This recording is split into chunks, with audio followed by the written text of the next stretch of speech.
Good morning Bihar. Good morning students. आज का जो क्लास है कल के क्लास से रिलेटेड है और जो बच्चे कल क्लास नहीं देखे होंगे प्लीज़ वीडियो अपलोड है यूट्यूब पर, आप प्लीज़ देख लेंगे। मैंने ऐप पर भी भेज दिया है उसको आपको, और जो बच्चे कल नहीं देखे होंगे प्लीज़ देख लेंगे, मैंने ऐप पर कल भेज दिया है सबको। आज का क्लास उसी से रिलेटेड है। इसमें 3 पात्र हैं इस कहानी में, पिंच ऑफ स्नफ में। एक नानू काका है जो मामा है, और उनके भगिना का नाम है जो राइटर भी हैं मनोहर मालवणकर, जो एक रॉयल फैमिली से जुड़े हुए हैं और ड्यूटी सेक्रेटरी है, मिनिस्ट्री में ड्यूटी सेक्रेटरी हैं, और उनकी माँ है। कहानी इसी पर है, मैंने बताया था। वो मिनिस्टर से मिलने के लिए, वेलफेयर मिनिस्टर से मिलने के लिए दिल्ली आते हैं। लाल पगड़ी पहने हुए, उजला दाढ़ी है, उनके पास बिल्ली का बच्चा है। मैंने बहुत सारा बताया था, अब उसी पर ऑब्जेक्टिव है। बच्चे ध्यान देंगे, ए पिंच ऑफ स्नफ ऑब्जेक्टिव है। यह प्रोज कैसा है? स्टोरी शॉर्ट है, ट्रेजिक है, मॉकिंग है या नन है? तो इसका आंसर होगा मॉकिंग होगा। इसका आंसर मॉकिंग होगा। मॉकिंग का मतलब होता है हंसी मजाक। ये हंसी मजाक वाला कहानी है, तो इसका आंसर होगा मॉकिंग होगा। मॉकिंग होगा बच्चे। The writer was secretary, minister, duty secretary. Writer क्या था? सेक्रेटरी था, मिनिस्टर था या ड्यूटी सेक्रेटरी था? मैंने बताया था राइटर जो थे मिनिस्ट्री में उप सचिव थे। मिनिस्ट्री में उप सचिव थे, तो इसका ड्यूटी सेक्रेटरी होगा। ड्यूटी सेक्रेटरी होगा इसका, उप सचिव होगा, सी नंबर होगा। इसका सी नंबर होगा बच्चे। नानू Kaka was of the writer. नानू काका लेखक के क्या थे? मैंने बताया था आपको, कल वाला कहानी जरूर देख लेंगे, मैंने कल पूरा कहानी बताया है। नानू काका लेखक के क्या थे? अंकल थे, फादर थे, मेटर्नल अंकल थे। तो इसका आंसर होगा मेटर्नल अंकल थे। इसका आंसर होगा मेटर्नल अंकल थे। लेखक के वो क्या थे? नानू काका मामा थे। मेटर्नल अंकल का मामा होता है। मेटर्नल अंकल, मेटर्नल माँ से, मदर से बना हुआ है, तो मेटर्नल अंकल मतलब मामा होता है। नानू काका ओवर टर्बन। टर्बन होता था पगड़ी, पगड़ी होता है बच्चे। टर्बन मतलब पगड़ी होता है, पगड़ी। वो कैसा पगड़ी पहने हुए हैं? तो ग्रीन, येलो, रेड, ब्लैक। आप लोगों को बताए थे, इसका आंसर होगा रेड होगा। रेड पहने हुए थे, रेड पहने थे, रेड टर्बन पहने थे, तो इसका आंसर सी नंबर होगा बच्चे। गौर करना। नानू काका हैज बियर्ड। उनके पास कैसा दाढ़ी था? ब्लैक था, ग्रीन था, व्हाइट था। तो बच्चे मैंने बताया था इसका आंसर होगा व्हाइट होगा। बच्चे इसका आंसर व्हाइट होगा। इसका आंसर व्हाइट होगा बच्चे, व्हाइट होगा। इसका आंसर व्हाइट होगा। चलिए बच्चे, अब नेक्स्ट। नानू काका केम ओनली फॉर डेज। नानू काका कितने दिनों के लिए आए थे? तो मैंने बताया था आपको नानू काका कितने दिनों के लिए आए थे। तो नानू काका आपको कितने दिन के लिए आए थे? आपको बताए थे 2 या 3 दिन के लिए आए थे। नानू काका 2 या 3 दिन के लिए आए थे, लेकिन रुक गए थे 1 सप्ताह के लिए, क्योंकि मिनिस्टर 1-2 दिन में किससे भेंट नहीं करता है। लेकिन वो 2-3 दिन के लिए आए थे, तो 2 या 3 डेज।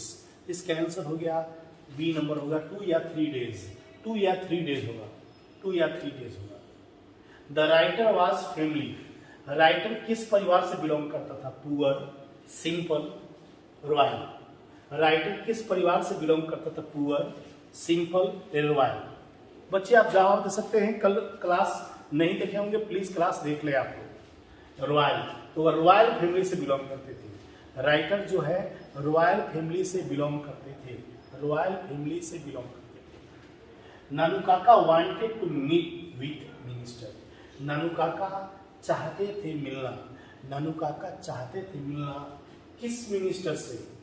तो फॉरेन से, वेलफेयर से, होम मिनिस्टर से। आपको मैंने बताया था वेलफेयर मिनिस्टर से मिलना चाहते थे। वेलफेयर का मतलब होता है कल्याण मंत्री होता है, कल्याण मंत्री होता है। इसका आंसर हो गया बी नंबर हो गया। नानू काका किस मिनिस्टर से मिलना चाहते थे? सुनने से याद होता है, रटने से याद होता है। नानू काका किस मिनिस्टर से मिलना चाहते थे? तो वेलफेयर, वेलफेयर मतलब कल्याण मंत्री से मिलना चाहते थे, तो बी नंबर इसका होगा। अच्छी बात करें। ही लेफ्ट रुपीज चेक। उसने द पॉकेट ऑफ कोट, उसने कोट के पॉकेट में कितना रुपया छोड़ा था। मैंने बताया था आप लोग को, एक फ्रॉड किए थे, कोट के पॉकेट में कितना रुपया छोड़े थे, 1000 रुपया का नोट था, 1000 रुपया का नोट था। इसका आंसर हो गया बी हो गया, इसका आंसर होगा बी होगा, इसका आंसर बी नंबर होगा। चलो, he gave rupees to the washerman, धोबी को उसने कितना रुपया गिफ्ट दिया, 2 रुपया दिया था। मैंने कल फोटो से बताया था, धोबी को उन्होंने गिफ्ट में कितना रुपया दिया था, 2 रुपया। 2 रुपया उस जमाने में बहुत ज्यादा था, 2 रुपया। इसका 1 2 4, इसका 2 हो जाएगा, इसका आंसर हो गया 2 हो जाएगा, 2 हो जाएगा इसका। नेम ऑफ कार ऑटोमोबाइल्स, और कार के कंपनी का नाम क्या था, कंपनी मतलब कि उसके वर्कशॉप का नाम क्या था, उसके डीलर का नाम क्या था, कार के डीलर शॉप का नाम क्या था। तो मैंने बताया था सिक्का था, सिक्का, साना नहीं था, रॉकी नहीं था, सिक्का था, सिक्का ऑटोमोबाइल्स था, सिक्का ऑटोमोबाइल्स था, सिक्का ऑटोमोबाइल्स था। चलिए, इसका आंसर हो गया सी नंबर हो गया, सी नंबर हो गया बच्चे, सी नंबर हो गया। नानुकाका हैड क्लास बर्थ, नानुकाका ने किस क्लास के बर्थ रिजल्ट करवाया था। मतलब बर्थ का मतलब होता है ट्रेन का सीट होता है, BIRTH मतलब जन्म, BIRTHE जन्म दिया, और BERTH मतलब ट्रेन का सीट होता है, ट्रेन का सीट होता है। तो कैसा ट्रेन का सीट रिजल्ट करवाया था, first class, second class, third class, न, तो सेकेंड क्लास होगा इसका आंसर। इसका आंसर सेकेंड क्लास होगा बच्चे, इसका आंसर सेकेंड क्लास होगा। सेकेंड क्लास का मतलब हो गया 2 नंबर, 2 नंबर इसका आंसर होगा। Sohan Lal was the of the party, Sohan Lal party का क्या था। तो मैंने बताया था प्रेसिडेंट थे, प्रेसिडेंट थे, चेयरमैन नहीं थे, प्रेसिडेंट। प्रेसिडेंट का मतलब अध्यक्ष होता है, उस पार्टी के अध्यक्ष थे सोहन लाल। सोहन लाल पार्टी के अध्यक्ष थे, जिसको लाला जी बोला गया है, लाला जी बोला गया है, सोहन लाल। तो इसका प्रेसिडेंट होगा, बी नंबर होगा, 13 का बी नंबर होगा। मैंने बताया था कल कहानी। रतिराम वाज ऑफ सोहनलाल, रतिराम सोहनलाल का क्या था, सन था, अंकल था, फादर था। तो मैंने बताया था रतिराम जो लेखक का दोस्त था और उसी मिनिस्ट्री में काम भी करता था, फराटे कार से, फराटा से निकलता है, और वो उनके बेटा था, तो सन था। तो इसका ए नंबर होगा, इसका ए नंबर होगा, इसका ए नंबर होगा बच्चे, इसका ए नंबर होगा। Nanukaka had a baby of dog, cow, cat. Nanukaka ने अपने साथ क्या, कौन चीज का बच्चा लेके आया था। तो मैंने बताया था बिल्ली का बच्चा लेके आया था, कैट। इसका कैट होगा बच्चे, कैट होगा। मुंह पर सुनने से याद होगा, एकदम याद हो जाएगा तुम लोग को, कल क्लास करेगा तो एकदम याद हो गया होगा, कैट होगा इसका answer. Nanukaka changed himself into priest of, Nanukaka ने अपने को कहाँ के पुजारी के रूप में बदल लिया। नानुकाका ने अपने को कहाँ के पुजारी के रूप में बदल लिया, नेरौर स्टेट, निरौर स्टेट था, राजस्थान नहीं, निरौर था। निरौर के महाराज के राज पुरोहित के रूप में बदल लिया था, निरौर के महाराज के राज पुरोहित के रूप में उसने अपने को बदल लिया था। इसका आंसर हो गया बी नंबर, इसका आंसर होगा बी नंबर, बी नंबर होगा, बी नंबर होगा। The writer change into, writer ने अपने को कौन चीज के रूप में बदल लिया, शॉपकीपर, ड्राइवर, टीचर और नन। टीचर, टीचर, आज हम लोग यही बच गए हैं, आज केवल चाय पी रहे हैं और कुछ बोलना भी नहीं है। आज हम लोग यही बेबसी है, 2 साल हम लोग का बैठा हो गया। इसका आंसर होगा ड्राइवर। लेखक ने अपने को कौन सी के रूप में बदला था, ड्राइवर के रूप में, ड्राइवर के रूप में। इसका और शॉर्ट क्वेश्चन है, छोटा है, मैंने बताया था ना, केवल आप कहानी समझ लोगे सब कुछ निकल जाएगा आपके। How did the under secretary change himself, कैसे अपने को अंडर सेक्रेटरी ने चेंज किया। अंडर सेक्रेटरी मतलब उप सचिव, मतलब मामा जी के भगीना, मतलब लेखक ने कैसे चेंज किया। The under secretary change himself into a driver of Niraur state, Niraur state के ड्राइवर के रूप में अपने को चेंज किया। Because his maternal uncle advise him, क्योंकि उसके मामा ने उसको सलाह दिया था कि भगीना तुमको ड्राइवर बनना है, मेरा ड्राइवर बनना है, और मैं निरौर स्टेट के राज पुरोहित हूँ और तुमको राज पुरोहित का ड्राइवर बनना है। यह मामा ने एडवाइस किया था भगीना को, और भगीना को मजबूरी में जो खुद उप सचिव थे उनको मामा की बात मानकर ड्राइवर बनना पड़ा था। दिस टाई, देखिए समझिएगा, एक व्यंग है। This tie and collar business is not good nowadays, why did Nanu Kaka mean to से। ये जो टाई और कॉलर का जो बिजनेस है आज के डेट में अच्छा नहीं है, नानू काका ने क्यों बोला था। जब वो मंत्री से मिलकर निकलता है, मंत्री मिलने से इनकार कर देता है, तब वह इस बात को व्यंग के रूप में बोलते हैं। नानू काका मीन टू से, नानू काका एक कहने का मतलब था पीपुल इन फॉर्मल ड्रेस, जो व्यक्ति फॉर्मल ड्रेस में होते हैं, don't impress to other this days. आजकल जो व्यक्ति वेशभूषा से सिंपल रहते हैं, आज उसको इम्प्रेस लोग के सामने नहीं करते हैं। आज टाई कोट पैंट पहन कर जाइएगा आप लोग, हम पैंट बोलते हैं, पैंट नहीं होता है लेकिन मजबूरी में पैंट बोलता है आज के डेट में। लेकिन आज देखोगे, आज कोई धोती कुर्ता पहन के जाएगा, भले कितना ही विद्वान हो, कोई वैल्यू नहीं। आज कोट पैंट सब कुछ पहन के लोग जाते हैं तो इज्जत देते हैं लोग। आज कितना भी आप अच्छे लोग हों, पैसे वाले हों, आप किसी घर साइकिल से जाइएगा उतना इज्जत नहीं मिलेगा, और वहीं आप किसी फॉर्चूनर जाइएगा आपको इज्जत मिलेगा। क्योंकि आज ज़माना दिखावा का हो गया, फोकस का ज़माना हो गया है। आज फोकस की बात लोग ज़्यादा समझते हैं।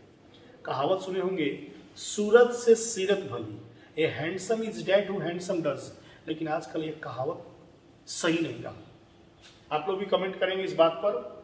चलो, the under secretary always obeyed Nanu Kaka although he was never willing to do so. Why? यहाँ पर इसका आंसर ये तो हो गया, बताते। The under secretary always obeyed Nanu Kaka, under secretary हमेशा अपने मामा की बातों को माना करता था। ही वॉज विलिंग टू, लेकिन वह never willing to do so, लेकिन वह कुछ करना नहीं चाहता था। मामा की बात को मजबूरी में मानता था, वह उनको नापसंद करता था। क्यों नापसंद करता था? The under secretary always obeyed Nanu Kaka, हमेशा आज्ञा माना करता था नानू काका का। He was never willing to do so, because मतलब क्योंकि Nanu Kaka was his maternal uncle, Nanu Kaka उसके अपने मामा थे। And elder to under secretary, और अंडर सेक्रेटरी से बड़े थे, अंडर सेक्रेटरी से बड़े थे, तो इसलिए मजबूरी में अपने मामा की बात को मानना पड़ता था। भले मामा झूठ बोलते थे और झूठ में उसको हम मिलाना पड़ता था। चलिए, हाउ डिड नानू काका इम्प्रेस द मिनिस्टर, कैसे नानू काका ने इम्प्रेस किया, प्रभावित किया मिनिस्टर को, कैसे किया? नानू काका चेंज हिमसेल्फ इनटू एन एस्ट्रोलजर, नानू काका ने ज्योतिष के रूप में अपने को बदल लिया। कहाँ का ज्योतिष? प्रीस्ट ऑफ नीनौर एस्टेट, नीनौर एस्टेट के पुजारी के रूप में बदल लिया। ही थॉट दैट, उसने सोचा कि ड्यू टू हिज एक्शन, उसके कार्य के चलते the minister will be impressed, और उसके काम के चलते, पहनावा के चलते, पोशाक के चलते वह मिनिस्टर क्या होगा? इम्प्रेस होगा। इसीलिए वह एक वेशभूषा गेटअप को बदल लिया था। Is the under secretary impressed with Nanu Kaka at any point when and why, क्या अंडर सेक्रेटरी जो भगीना था इम्प्रेस्ड विथ नानू काका, क्या अपने मामा से वो इम्प्रेस है, प्रभावित है? Yes, the under secretary impressed with Nanu Kaka, अंत में अपने मामा के फरेबी से प्रभावित होता है, क्योंकि उसको लगता है कि घी जो है सीधा उंगली से नहीं निकलता, टेढ़ा करना पड़ता है। कहीं कहीं आदमी को टेढ़ा बनना पड़ता है। हमेशा आप टेढ़ा नहीं रहिए। आप सुने होंगे, जंगल में पेड़ सीधा होगा तो उसको काट दिया जाता है, टेढ़ा में रहता है जल्दी उसको काटा नहीं जाता है। कारण यही है, सीधे लोग को लोग जल्दी चूना लगा देते हैं, लेकिन तो तिस्मार खां होते हैं उसको कोई चूना नहीं लगाता है। Yes, the under secretary impressed with Nanu Kaka at last because maternal uncle, क्योंकि मामा ने हैज कैपेसिटी, मामा के पास कैपेसिटी है टू मोटिवेट एनीबॉडी, किसी को भी ध्यान केंद्रित करने की शक्ति है। And face to face of any problems in life, और अपने जीवन में किसी के सामने भी आमना सामना करने की क्षमता थी, किसको? मामा की। और यह टैलेंट सबको नहीं मिलता है, और इसी टैलेंट को देखकर वह जो भगीना है मामा को नहीं चाहता था, लेकिन उनके सामने नमस्तक हो जाता है और सोचता है कि मामा भले झूठ बोलते हैं, लेकिन कहीं कहीं उनका झूठ जो है सच से भारी होता है। सच हमेशा सही होता है, सत्य की हमेशा जीत होती है। लेकिन कभी कभी झूठ बोलने से, जिस झूठ में महाभारत में बताया गया है कि जिस झूठ बोलने से अगर आपकी जान बचती है, अगर किसी की भलाई होती है, उसको झूठ बोलने में, उस झूठ को बोलने में शर्मिंदा नहीं होना चाहिए। यही चीज इसमें बताया गया है। How did Nanukaka manage to impress the शिका ऑटोमोबाइल डीलर। कैसे नानुकाका ने शिका ऑटोमोबाइल में इम्प्रेस किया। Nanukaka showed off that he was also a priest of Niraur. उसने अपने को शो किया कि मैं निरौर स्टेट का राज पुरोहित हूँ। With the help of washerman, और किसकी सहायता से? इसमें मोहरा किसको बनाया था? वाशरमैन को। धोबी के जो कोट दिया था आयरन करने के लिए, उसमें 1000 रुपये का चेक डाल दिया और फिर उसको धोबी उसके पास आता है। मैंने कहानी बताया था। और यह देखकर शिका ऑटोमोबाइल्स से प्रभावित होता है और उसको लगता है कि वास्तव में यह राज पुरोहित है और इनको कार देना चाहिए टेस्ट ड्राइव करने के लिए। तो इसी के बारे में है और थोड़ा सा मेरी बात को फॉलो करेंगे। बिना संघर्ष कोई महान नहीं होता। बिना संघर्ष कोई महान नहीं होता। बच्चे सुनना, बिना संघर्ष कोई महान नहीं होता। बिना कुछ किए जयकार नहीं होता। बिना कुछ किए जयकार नहीं होता। जब तक नहीं पड़ती हथौड़े की चोट, जब तक नहीं पड़ती हथौड़े की चोट, जब तक कोई पत्थर भी लोगों के लिए भगवान नहीं होता, तब तक कोई पत्थर लोगों के लिए भगवान नहीं होता। पत्थर तो वहीं रहता है। हथौड़ा के चोट पहुंचाइएगा, पत्थर से एक मूर्ति निकलता है, एक मूर्ति को तराशा जाता है और लोग उसको प्रणाम करते, नमस्ते होते हैं। तो बस यही चीज़ है। आप क्या हैं कोई नहीं जानता है। जब तक अपने को सुधार नहीं करेंगे तब तक कुछ नहीं होने वाला है। आप बहुत बच्चे इसको नहीं समझे होंगे कि कल वाला क्लास नहीं किए होंगे। छोटा चीज़ है। आप प्लीज़ कल वाला क्लास वीडियो ज़रूर देख लेंगे। आप लोग ज़रूर देख लेंगे और देखने के बाद इसको बनाएंगे, आपको बहुत मज़ा आएगा। इसको कुछ नहीं है इसमें।